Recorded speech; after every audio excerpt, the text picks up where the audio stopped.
What is up, guys? It's been a little while since I've done a video, but I had a whole bunch of questions, and most of them revolved around secrets to maintaining like a lean physique.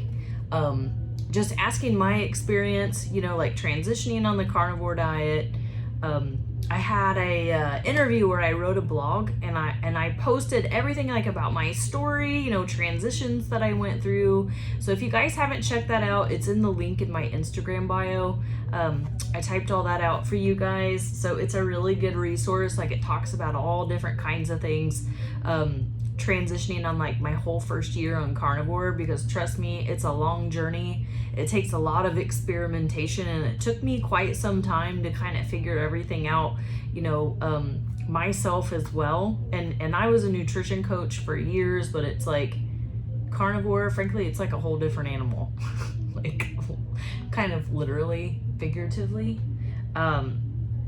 So you guys don't get discouraged if you can't quite figure everything out like all at one time. It took me about 8 months before I saw any kind of weight loss. So if you guys are new here, just a little background story. So I've struggled with gut issues, disordered eating basically my entire life.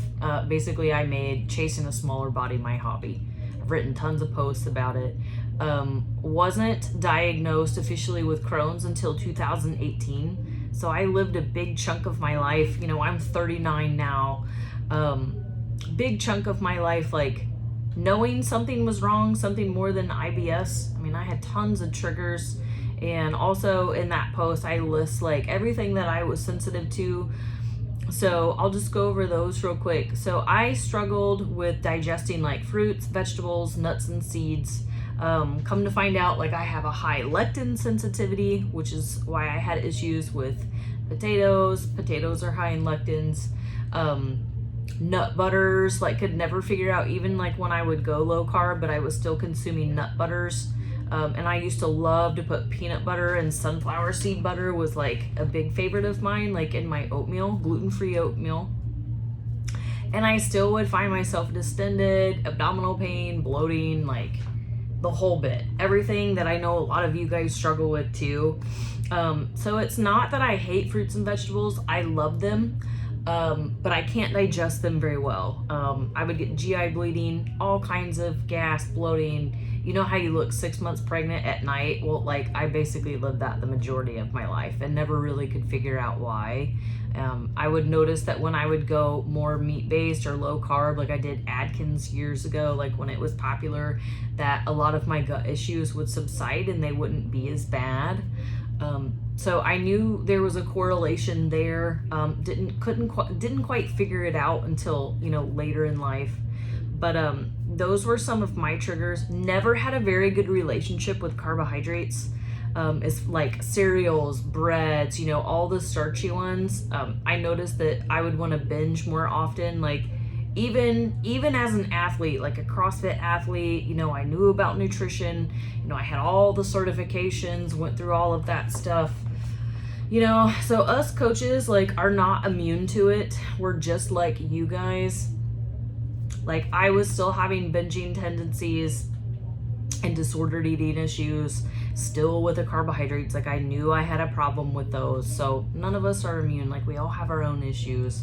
So that's kind of the background on the things that I struggled with. So the carnivore diet was fabulous. Basically, my gut issues went away like within 2 weeks of me eliminating that stuff from my diet. But I did what everybody else did, just eat meat, didn't track my food. I know I was probably eating in a surplus when I started, because I was eating a lot of higher fat meats, like ribeyes, ribs. I ate a lot of ribs, like whole chuck roast. I mean, your girl can eat. I was eating all of that stuff, and I put on 15 pounds when I started the carnivore diet. Eggs, I was eating lots of eggs too. So it really wasn't until I started diligently tracking, figuring out where my calories were, figuring out what meats I digested well and the ones that I did not.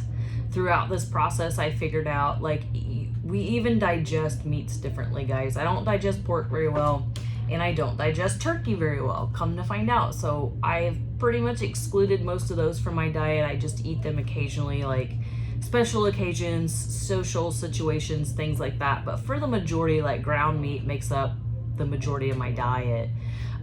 So you guys are always like, what's a day in the life? Like, what do you eat every day?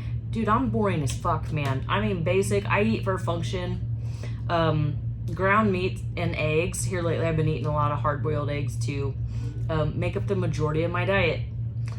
So as far as like really secrets to maintaining a leaner physique, I'll just go over my stats real fast because I don't want to make this video super long, but I want to give you guys as many tips as I can.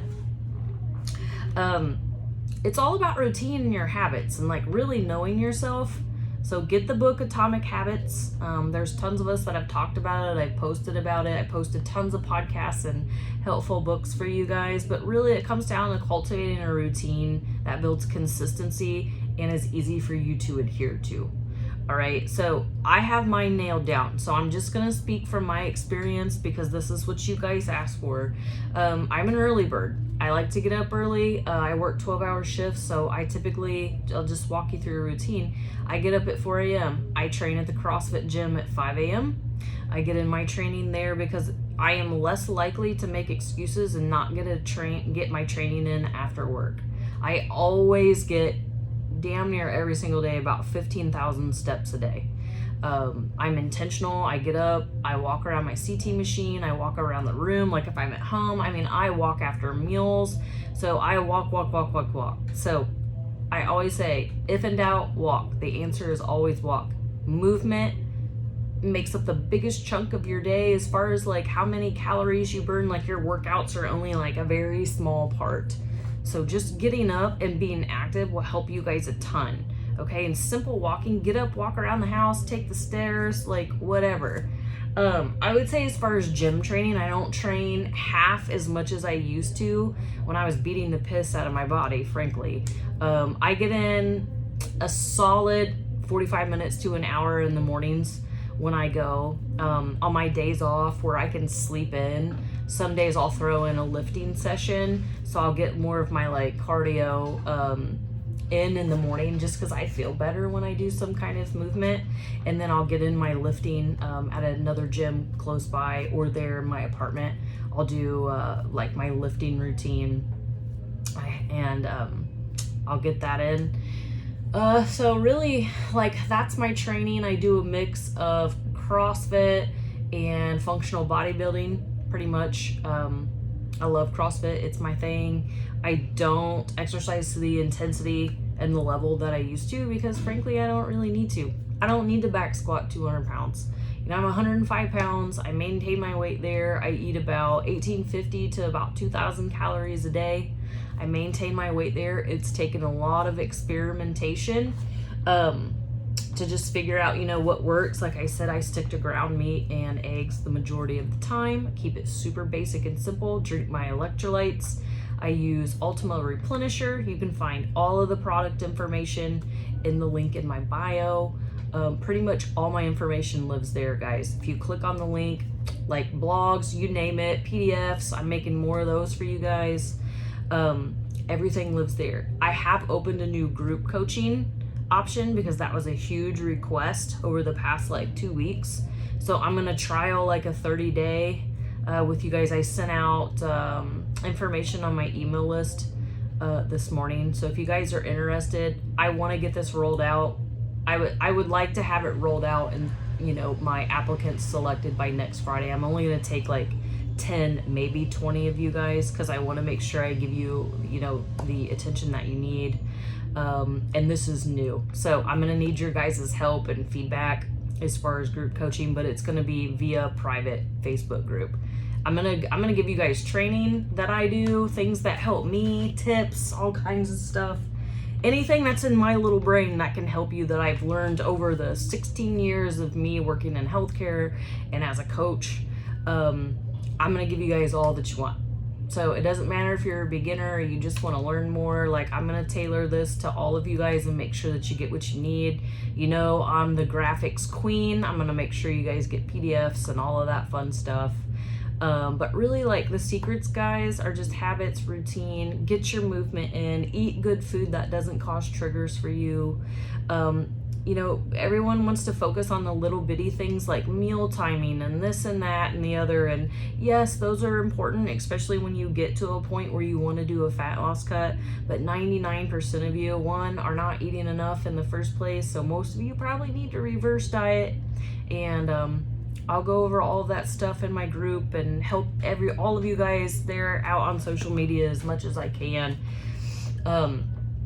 So keep giving me the questions and the feedback, because the stuff that I post out there is the questions and stuff that you guys want. Like, I don't post it for me, I post it for you guys. So it all comes down to that. You know, when it comes to fat loss cuts and like meal timing, everybody wants to know that. And carbs, should I eat carbs? Not really. It's up to you guys. If you guys want to eat carbs, you can. You know, quantities, all of macros, it's all going to be different for you guys. And I will help you find, you know, your puzzle pieces and sweet spots as much as I can. I do find, like, as far as meal sizes, it's easier for you guys if fat loss is your goal and you're ready for a diet. I'll speak from my experience. I find it easier to eat your larger meals earlier in the day.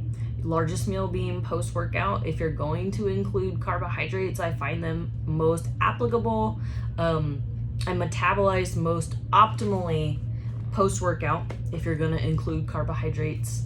You guys don't have to overly fast like a lot of you guys are doing that. I've talked on previous videos. It's biting you in the ass if it's causing problems with you not being able to control portion sizes because you're so hungry, you know, overdoing the protein sparing modified fast. Like, you guys don't need to be doing that 4 and 5 days a week. You know, I'm going to go over all of that stuff with you. Like, most people do pretty well fasting 14 to 16 hours overnight. All right, there's no need to have to overdo things. When it comes to fat loss cuts, intermittent fasting is a great tool. You can do that, but you need to use it wisely. Always use it wisely. Especially us as women, our bodies are more sensitive to fasting than men. It is what it is. It's bullshit. I know, like, you know how everybody says, oh, I eat a salad and I gain 10 pounds and my husband can, you know, still eat all this food and he's dropped 20. Like, they're more resilient than us, guys. So there are little secrets and things that can help you, like eating a little bit of carbs at night. You know, if you're having trouble sleeping, or if you find yourself like you feel you're stressed out, say you're over caffeinating, you're waking up in the middle of the night because you're starving, that may be an indication you need to eat more food. And if you're carnivore, most of the time you're eating too much protein and not enough fat. Like, we'll go over all of that stuff too. I find higher protein, most people can maintain a leaner physique on a higher protein versus higher fat, just from experience and as an athlete. I'm trying to think of all the little things that will help you. So I talked about meal timing.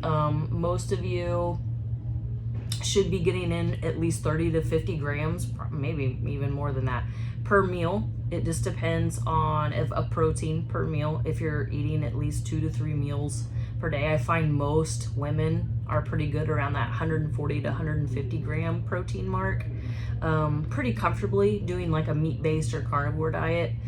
So we'll go over all of that stuff. Macros, maintenance, that was a question. Start out at a 1-to-1 ratio of protein to fat, like to try to find your maintenance foundation. And then, guys, get adapted first before you play around with any fat loss cuts. That will help you a ton. I've posted tons of cheat sheets on low fat meat, high fat meat. You know, fat cycling's helpful in a fat loss cut. You know, going with some lean days, maybe, 4 to 5 days a week. If you're in a fat loss cut, but making sure you're getting in enough calories at least a couple days, especially if you're super active. So, but anyways, I'll be rolling out the 30-day group coaching here soon, no later than November 1st, and I'll talk about all of that stuff, but I hope these little bitty tips help you. I only have like 30 seconds, so I'm gonna help you guys out as much as I can. Never feel like you can't reach out. I'm a normal person just like you. Send me those DMs and I'll answer you guys back. But just some real quick Q&As, brainstorming, whatever, on things that I do to maintain a lean physique. And I'll chat with all of you guys soon. So, bye y'all.